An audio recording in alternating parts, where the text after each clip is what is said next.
Well, welcome back to Hotline. We're here with hot people talking about hot topics. In the hot seat is Steve Piper. I'm here with Sarah Jane Seddon. I'm Sean Rush. Sarah. Steve needs a hot hat.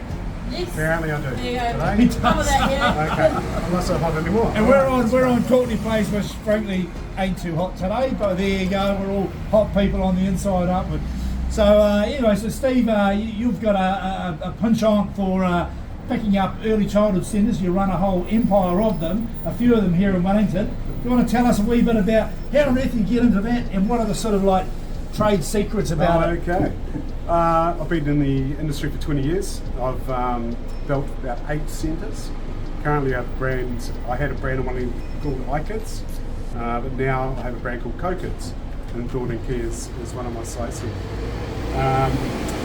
Highly regulated industry, but it's really rewarding seeing the children leave the centre going to the primary school centre.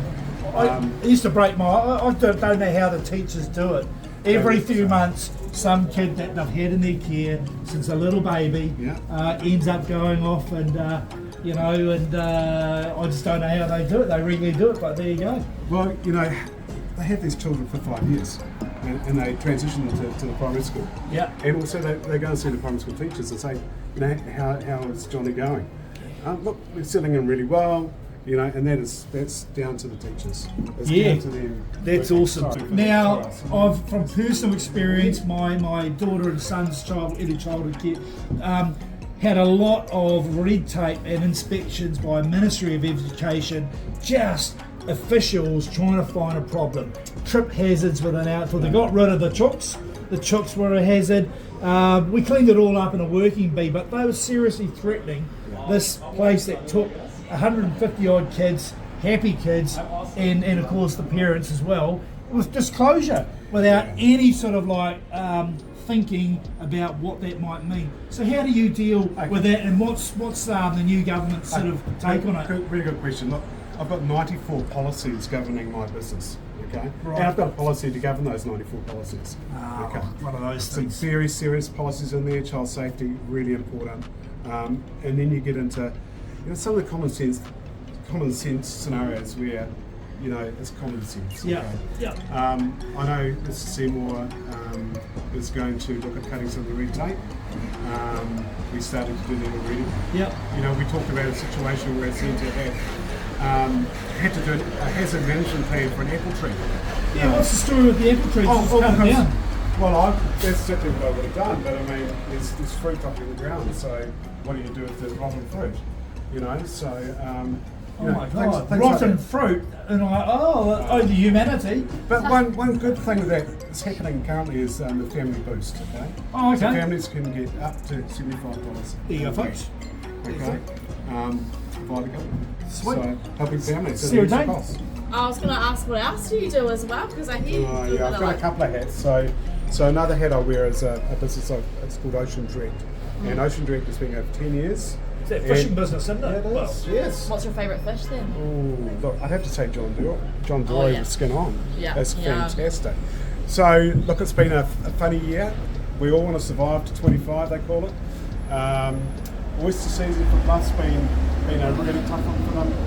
5 weeks of bad weather.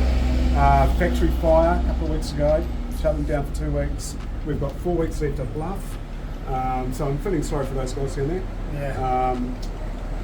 Wellington, up and down, certainly not as busy as it was last year in the hospital trade.